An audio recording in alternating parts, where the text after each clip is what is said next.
This is Umar Ahmed for IFL TV, proudly sponsored by Everlast. We're here for a Frank Warren lunch day at Regent Street. Shout out to this Greek restaurant at Milo. It's been beautiful here today. Yeah, it's been very enjoyable, and I hope everybody's had a nice time today. Good food. You filled yourself up? Yeah, I've had my usual vegetarian, or not vegetarian, pescatarian. So I've had my pescatarian meal. What was your curiosity drinks? Do you know what? I'm really annoyed. Tyson's supposed to have sent it down for me, but it didn't show up. But I'll be on it tonight. Don't worry about that. You love a curiosity. So, Frank, today tickets went on sale, extra tickets. And we know you extended the capacity to 94,000. So how did those tickets go at midday today? Apparently they'd gone within an hour. Contrary to what people say, these coach tickets do sell. And we got 94,000. So it's the highest grossing boxing event, capacity-wise, ever. And at Wembley, it's the highest grossing event, single-day event they've ever had. So I know you put coach packages on before and coach packages today, and there was a suggestion that that would be a struggle to sell, but you said you sold the ones that went on today within a couple of hours. It's now half free, and they went on sale at midday, so the coach packages went. They're gone. Don't matter what people say, facts are facts. It's done. 94,000 people. It's brilliant. It's brilliant for the fight. It's brilliant for British boxing. It's brilliant for Tyson Fury. It just shows you what a draw he is, and it's just a shame in some ways that Dillian's not participating in this to bask in the glory of it all. Right, let me just clarify why this isn't 100,000. That would have been your aim. It's at 94,000. What did Wembley and the local authorities say about that? Brent Council, which is the council that Wembley's situated in, they would not allow the extra 6 because they were worried about footfall and also where the coaches would park. Regardless of that, you have to be delighted, surely, with 94,000. I'm over the moon. It's brilliant. We step up to the plate and bid huge money for this fight, and it's been, certainly as far as the ticket sales is concerned, that we've improved right. One of the reporters down there's having a merry time. He's on the floor. Who's that girl he's with? Could be about 8 of them here, to be honest. Who's that 8 girls he's with? Yeah, right. Carry on. So yeah, that's the stadium-wise. That were 94,000 people, April 23rd at Wembley. In terms of a TV situation, BT released their price point of £24.95 on box office. So your reaction to that price point, please, Frank? I think it's very fair. I mean, for the significance of the fight and how important it is, I've got no problem with that. Yeah, we know normally pay-per-views are around the 99 mark, but in terms of a Joshua and Fury, we've been accustomed to 24.95. So I think from a fan's point of view, that was expected. There was a slight concern it might be at 29.99, so it's in a medium there. No, I think the price is very fair, and I think it's great that we kept it at that price. There was a lot of talk about upgrading it to just under 30 quid, but it's not happened. And at 24.95, you expect still 1.5 million buyers in the UK? I do. Well, based upon, again, the take-up from the tickets today, the extra 4,000 went like that. So I really do believe that 1.5 is, I'd be very disappointed if it doesn't reach that, and I'm hoping we're doing more than that. Frank, of course, you've done numerous stadium fights before, but surely nothing compares to this? That's the biggest fight I've ever done in my boxing career. Biggest crowd, biggest gate, biggest one ever in the UK. So, as you say, they don't get as we say, don't get no bigger than that. It's a massive fight. It's been a massive turnout, and it tells you about the love that the public have got for Tyson. And outside of Queensbury, outside of boxing, outside of sport, in terms of an event in the UK, I'm talking about music events, non-sporting events, where does this rank? There's nothing at Wembley that's financially has competed with this, and as far as boxing or sporting events concerned, it's the biggest ever there. I hear Adele used to hold the record for the highest grossing event in the UK. Well, she's lost it. Well, I'm sure she can get an invite to Fury White. Come and sing the national anthem for us, Adele, we'd love it. Have things like that been sorted in terms of the MC who's doing the national anthems, the commentators on BT? Is that all in place now? We're all working on it at the moment, and obviously we're looking to make it a special occasion, which is what it is. It's a special occasion. We just want to enhance what we've got in in Tyson's homecoming. Any special guests ringside? Can you reveal one? There's a lot of people coming. There's a lot of guests coming, and we'll probably do something with that next week. You could pay your electricity bill, mate. What's going on? I know. It's very. Blame the Russians. No electricity. The light's gone out. Oh, it's happening again. Who keeps turning the lights off? Is that mine? Well, hang on. Apologies about that, Frank. I've got my electricity bill back on. I know. Listen, mate. I'll tell you something. You've got to blame the Russians. I thought it was the restaurant, to be honest, but it was my light. I do apologise about that. So, Adele's got an invite if she wants. She's got an invite. Of course she has. Right, Frank, let's talk about the pay-per-view. The ticket size dealt with. We know the situation with that. Now, I've asked you this question before.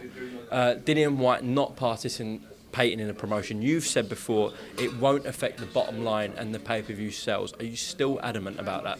Well, it hasn't affected the ticket sales, and I've got to assume that will go on with the pay-per-view. Plus the fact he's got contractual obligations. He's in breach of some of them, but he's got contractual obligations to do certain things on the week of the show, and I'm hoping he's going to fulfil them. Otherwise, there's going to be a problem. I know you said about it hasn't affected ticket demand before, but in terms of a pay-per-view audience, we're talking about a wider audience. We're talking about 94,000 people at Wembley. I know there was 200,000 people in the queue for the tickets, but we're talking about over 1 million people here for the pay-per-view. So him not putting a single thing on social media, him not turning up to the launch press conference, you don't believe that affects box office buyers? Well, you said all the things he hasn't done. He hasn't done any of them, and it hasn't affected the ticket sales. So we'll see where we go with it. But I genuinely think Tyson, who has promoted this on his own, nobody else, I genuinely still believe that the British public are behind him. I think will be really looking in to see him in a good fight. I hope that Dillian will fulfil his contractual commitments, because it's good for him as well. You know, the public want to hear from him. They want to hear how he feels, what he thinks going to happen in the fight. Of course they do. If he doesn't do it, then we've got a problem with him after the fight, and we'll deal with that. But I hope he's going to do what he should do. If that is the case and it doesn't affect pay-per-view sales as you believe, then I'm believing that you don't have any disappointment or anger towards him because it's not affecting the bottom line. Of course I'm pissed off with him. It's not about it. The bottom line is one thing. The other side of it is this is a historic event for British boxing. It's the biggest ever grossing event, biggest gate ever. He should be part of it. He should be in there. You know, his kids down the road will want to be seeing, you know, Dad, you was involved, you was doing all that. He should be involved. Let's get it right. Every other fight he's attended the press conference for the fights, for the announcement of the fights. He's put out tweets. He's put nothing out. Of course I'm pissed off. What am I going to be happy about that for? No one would be happy. I'm certainly not happy with it. Why should I be? But if it's not affecting the pay-per-view sales in the end, surely you've got to look at that as a positive. What's he getting paid for? Well, I do look at it as a positive in as much that how much the public are getting behind Tyson. Of course, why wouldn't I get pissed off with him? I mean, you know, we're paying him. He's getting $7.5 million, and he's got a $4 million upside if he wins. It's 32 times more of the amount he got paid for his last purse, according to the WBC. 32 times more, and we're acting like we're the enemy. I mean, you know, as I bang on about it and keep saying, if Matchroom had won the purse bid, if we hadn't have bid, then he would be getting $2 million less and $1 million less upside. Now, you know, see Undercard last night. Being honest, the fan reaction was disappointed in terms of the occasion this is and the price point for the BT Undercard. So can you make any response about the card you put on for Fury White? Yeah, I've got to be quite honest about it. I mean, we lost. Anthony Yard was supposed to fight on there, but unfortunately that didn't work out. Bob Arum's heavyweight was supposed to be on there. Jared was supposed to be on there, but he got injured. But it's a decent fighting card. And at the end of the day, you've got to remember, everybody keeps saying, how's this going to work financially? We put all our money into the main event, but we've got a good fighting undercard. There's a couple of really good cracking fights on there, and it is what it is. By the way, we kick off at 6 o'clock, 9:30 the ring gets cleared. We've only got 3.5 hours to put any fights on. What was your reaction last night when you heard the fans weren't happy with the undercard? Well, obviously, disappointed. We want to deliver every time, but we are obviously at the end of the day constricted by the fact we bid $41 million for the fight. If we bid 32 million, as Matchroom did, then we'd have more money to play with. Frank, I know you said that Jared Anderson was supposed to be on the card. Anthony Yard was rumoured to be on the card. What other fights did you lose that were you looking to make for the card? Well, they were the main two. I was hoping those two were going to be on there, and that would have been the card plus the other guys, plus a couple of the other fights on there, but it's not happened. So we worked very hard, and that's what's delayed us announcing the undercard for at least the last 10 days. But it is what it is, and you know, we bid a lot of money for the main fight. People bought tickets for that main fight without us even announcing an undercard. We got some good fights on there. So some good fights on the undercard, some decent fights, and I hope everybody's going to be happy. But the main event's what it's all about. Yeah, that was what I was going to finish on about the undercard. Now, of course, we'd all like a deep card and to enjoy 50-50 fights from Isaac Lowe and Nick Ball's a very good fight. And what about and also Kakachi's a 50-50 fight. He's in with an ex-world champ. He's only lost one fight. They're 50-50 fights. Okay, but maybe in terms of because Jared Anderson, who's supposed to fight Christian Hammer, and Anthony Yard be on the bill, we'd have loved that. But is what you're saying brutally honest to the fans here is that you've put so much money into the main event, and the main event sells the tickets, as we've seen, and the pay-per-view sales, that it's, one, difficult to invest in the card because you put so much money into the main event, and secondly, it doesn't perhaps affect sales and tickets if you don't invest in the card. Is that fair, Frank? Part of it is, part of it isn't. I mean, it's not about affecting sales. Of course, we want to make sure the undercard's very strong. We lost those two. We lost Anthony and we lost Anderson. So we're obviously very unhappy about it. But we've done the best with the fighters that are available to fight at the moment. So we put something together, and they are decent fights. They're good fights. Nothing wrong with them. We're not selling this event based upon anything else other than this main fight, and the rest of it is what it is. It's an undercard, and I don't want to sell anybody short. But again, we only have a certain amount of money to play with. Listen, let me tell you something. Pay-per-view's a gamble. What we put our money up for is a gamble. We gamble before. It's all very well to benefit hindsight. We gamble day one. Would we sell the tickets? We gamble. We're still gambling now. Will we sell the pay-per-view? It's all a gamble. Nothing's guaranteed. Thankfully, we sold the tickets, but the rest of it's a gamble. Now, I've got my opinion, maybe right, maybe wrong. I'm hoping I'm going to be right anyway, that we do 1.5 million buys, but it's a gamble. To ensure those 1.5 million buys come in on BT Sport Box Office, when's the mega promotion come in for this? Is that next week or on Fight Week? Well, look, Tyson will do what he's got to do. We're doing what we've got to do. At the moment, we are talking to White's people about their obligations to promote this fight. I'm an optimist, but the bottom line is we're getting a lot of negativity there. But if it's the week of the fight, it's the week of the fight. In the meantime, all I know is there's a massive demand for seeing Tyson Fury back in the UK, as has been translated in ticket sales. Now, when I've been on public transport or out, I've heard so many times people are talking about this fight in terms of Tyson and Dillian. Has it been the same for you when you've been in public, talking to random people?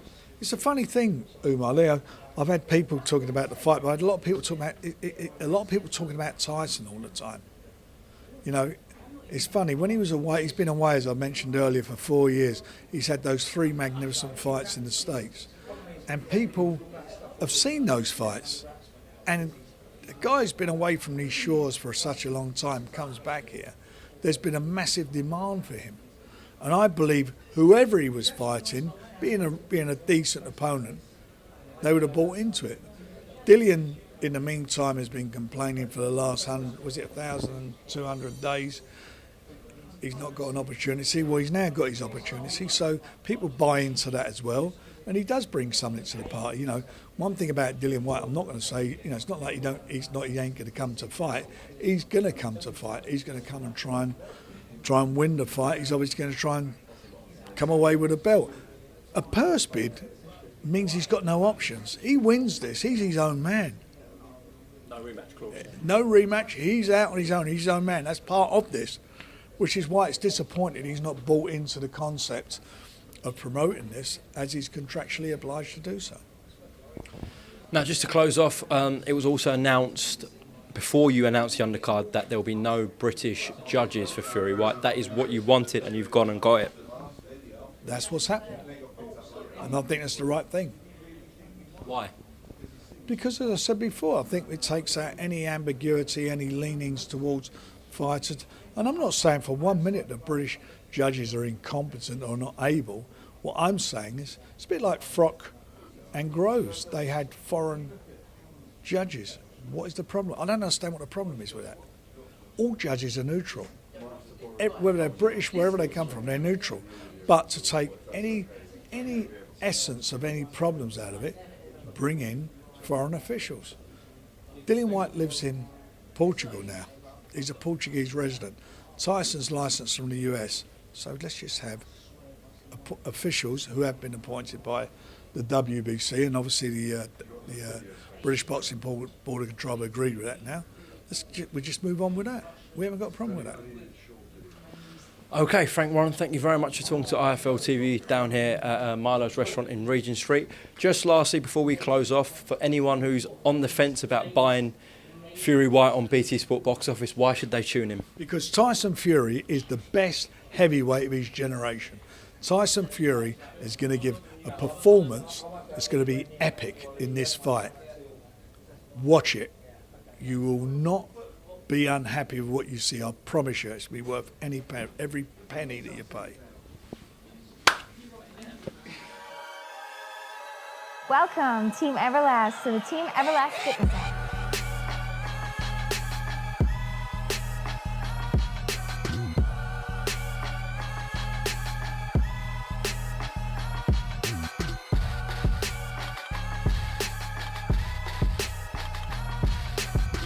Download the Everlast Fitness app and find your greatness within.